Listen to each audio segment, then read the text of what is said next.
down in Napoli in the south of Italy. These are bucatini. It's got a little hole right in it. And in the old days they used to call it macaroni. But this has a little hole in it. It makes the spaghetti a little bit lighter. And yeah, let's try this. And we'll go from there. A person would eat pasta. If you pull it out, you would pull a pasta out because it's not a main dish anyway. And you pull the pasta out from the box, the container and stuff like that, and you put it in your hand. This would be a good amount because remember, these pieces are very long and you really don't need to eat pasta that much. It's just the dishes that come after there. But like I said, there's a little hole right into it. In the old days they used to call it macaroni, but now they have a fancy name for it, okay? And then I'll come back with the other stuff. Right back here. Let's move this out. We don't need it. Let's move the other stuff over here. We don't need it. And the fresh pork. First things first, what we want to do is we take the onion and we cut it not so fine, but rough enough so that when you make the sauce it doesn't disappear.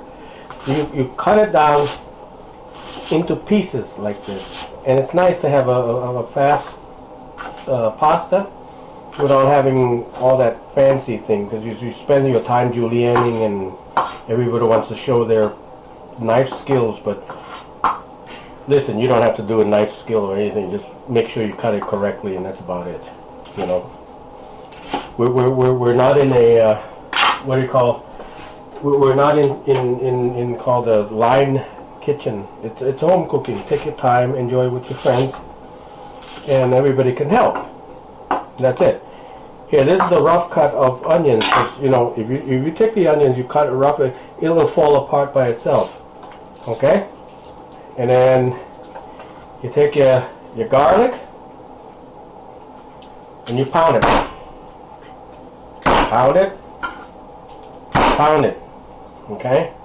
I always leave the last silk of the garlic because it gives you a little nicer texture, and actually it's full of flavor anyway when you cook it. So you will cut this thing up, and you don't need much really. Actually the garlic will go in just a little later than the onions because you don't want to get it all bitter. See, I cut this much of the pancetta, the pork ma salted. This one imparts a very nice flavor to the anything that you want to do. And even if you want to do a sauce without much meat, use the pancetta because it does feel better in your mouth. And it does add a lot of flavor. And remember, this dish does not use very much salt because we're dealing with the sausage, we're dealing with the pancetta, which has salt in it already because it's only salt cured and not smoked. Italians do not eat smoked meats, and I can tell you that. Even the French do not eat smoked meat. Okay, and then you have a hot chili pepper here. Test it out first. I have already tested mine. This is home dried, and you just cut them in little pieces. The Italians in the south use a lot of hot peppers because it was introduced by the Arabs and the Spaniards when they came back from discovering America, because we did not have chili peppers before Mr. Christopher Columbus, and it was brought in just like that. Even the tomatoes is indigenous to the New World. I have here, it's called tarragon. Tarragon is a spice. It's very nice. Instead of using oregano and the stuff, tarragon, you don't need much. A pinch. They call it the mistress of all the spices, and you can put it in salads. You can put it in even when you eat cheeses. But usually when you eat cheeses and stuff like that, you will eat fresh tarragon because it's less strong. But be careful on this one. Always taste. Okay, and we're gonna be. I'll show you how to put this thing together. And any of you that owns a restaurant, at least give me a credit, okay? Maybe you can send me a check or something like that for using my stuff. Hi, here goes. This is grape oil. I use grape oil because it has a high smoking point. The danger about using olive oil to fry things is that it turns bitter after you use it. It's quite a hot oil. See? Put your onion in there. You throw the onions in. You can do this with one hand if you want to be adventurous. So this gets treated the same way as like even Thai food. You always cook your onions, your garlic, and all that stuff at the beginning. But don't go crazy with the heat. You just need a little bit. I'm going to introduce this back on the heat for just a few minutes to bring up the heat, because once you put something in the oil cools down immediately. So I'm going to put it back there, okay? And let me explain to you the histrionics of Italian cooking. Everything is done piecemeal, and it's all done with stages. And don't go crazy. Things aren't done, but it could be done quickly. This is a real-time cooking on a basic Italian sauce. The only thing that's different here is I'm going to add the sausage because the wife likes it, so, and we'll go from there. But the pancetta must go in at this point. The bacon, okay, which is unsalted. I mean salted but unsmoked. Do not use the smoked bacon. And I like to tell you something about the whole idea about the pancetta. It introduces another oil, which is actually pretty good.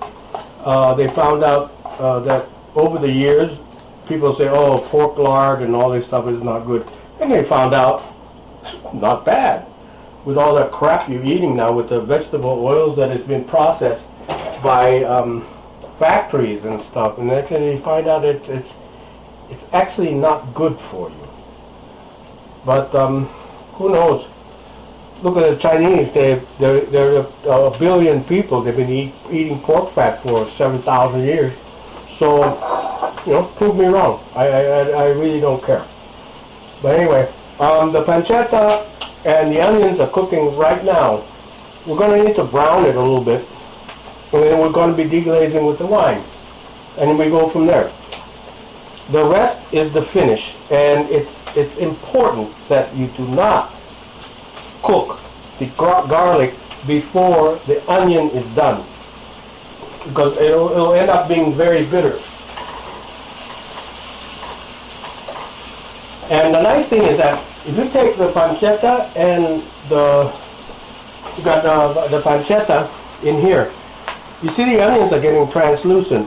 But what you want to do is get the onion just a little brown, and it'll work out just fine, because the onions are actually releasing the sugars. And if you want to put sugar in there, that's your problem. That means you have to deal with your diabetes. But those are our natural sugars. I use the wok because it has a lot more surfaces on itself, and it doesn't burn. I love using the wok, and this ends up being a one-pot meal, except for cooking bucatini, like I showed you before. Bucatini has little holes in it. It used to be called macaroni, but bucatini is one of those things that it makes the whole inside of this tiny little hole right here. Okay. It makes the sauce lighter, and then its sauce gets inside, okay? And you can use any bucatini run. I can make it myself. I have an extruder, but why? It doesn't matter. Just get good quality stuff, and don't buy that non-durum wheat stuff. See? Now we're talking. See, it's all brown now. You can now introduce the garlic with the silk, not silt, and you throw it on there. You turn it to the pan, let it heat up. Now we're going to prepare what you call the meat. if you're going to use meat, you have to cook it right now, or else it's not going to work.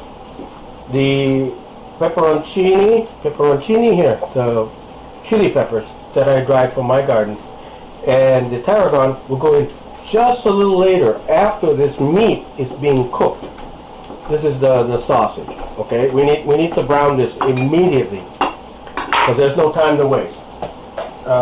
Here you take this, plop it on there. Don't worry about being sloppy. And please, everybody wants to flip their pan. I can tell you something about flipping the pan. It makes more mess in the kitchen than anything else. Just stir it, because we don't have somebody to help you clean the place up, because it does spit out a lot of droplets and all this stuff. Gets all over your clothes, and then you start smelling like onions. And then here, keep rolling it. I'm going to introduce this back to the pan. All right. And we can go on now. We can actually prepare. These are tomatoes from my garden, which I've frozen quickly, and it's almost fresh tasting because it's just been put in the refrigerator with just salt. Okay, if you want to preserve that thing, flash freeze it quickly, and you can use it for months and just freeze it, no air, and reduce the water by squeezing the tomatoes. But it's okay. It's going to end up with a lot of tomatoes. Another thing that is very important too. Now that we have our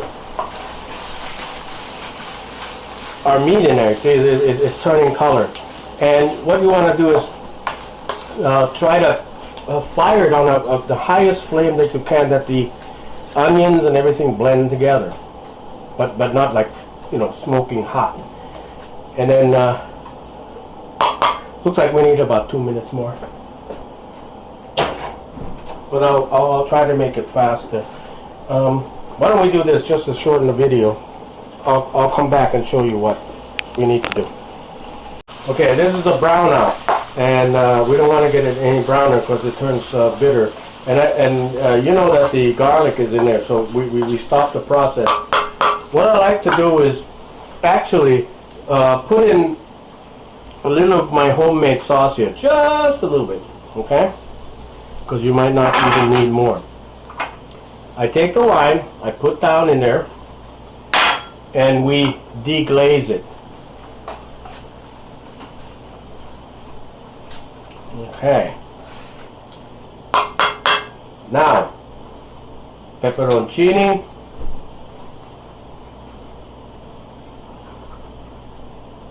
A little bit of tarragon. You can always add more there, but I just take a pinch because this stuff is pretty strong. The fresh tomatoes. Look at it, you can do it one hand. And I like using the Chinese cleavers because if you're proficient in it, you can use two hands and it'll still work out. And then we go from there. Everything looks clean over here. We'll have the wife clean this up. That's what I want to say. See, the sauce right now is quite done, but I have a problem with it. It doesn't look like it has enough tomatoes in it because it was end of the season tomato. But I have this sauce that I made, you know, during the summer, and I freeze it, and it works out fine because there's only salt, you know, and a little pepper and stuff like that. And it's been done. So this is going to go back on the fire, okay? And we have deglazed everything, and this sauce is going to be pretty good, my standard. And if you want to make it hot again, you can actually spread out new pepperoncini. You know, like if I reach over here, I have my dried peppers here that I grow myself. I have tons of it, and I have used a lot of my own peppers here, the tricolor, watercolor that I grew. But we don't use this because we're using pepperoncini. But yeah, It's not easy actually because I had to do my own production and blah blah blah. But you guys, this good stuff. Now we're waiting for the bucatini, the pasta, to be fixed, and we'll go from there. And I'll show you the finished product. Okay? Okay, kids. Sauce is done, nice and warm, and you have your pasta. Never rinse your pasta. Take it out of the hot water, drizzle a little bit, throw it on there, and then throw it on there. Hot warm pasta. Flip, stir, stir, flip. We really don't need to make a lot of tomatoes, but this will work out just fine. And that's only, I say what, half a pound? For 2 people. And we have Auntie Corinne here. Trying to look it up. Okay. And this is what you do. Let's put it down.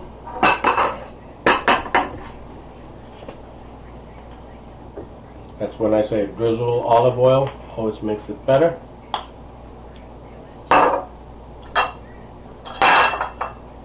And then some shave, grana padano, or if you want it saltier, you can always do it with pecorino romano.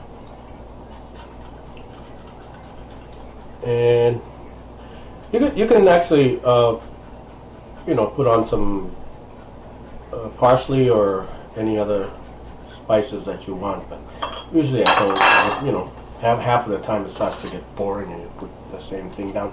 You can actually put more pepperoncini like they eat in Rome and Napoli, the flakes.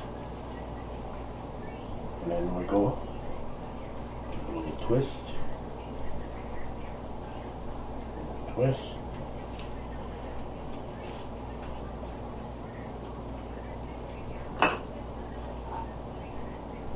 Now, throw the rest of the stuff on there. Here, the goodies. If you notice, the content of the tomatoes are very, very light. You want to eat all the goodies. And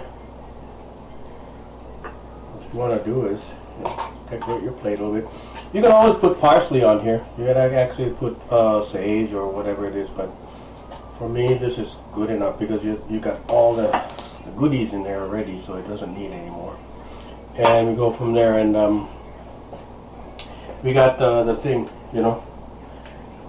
Hey, where are you going with that? Let me go. All right, that's it for this thing. Auntie Corinne just stole the plate. Thank you.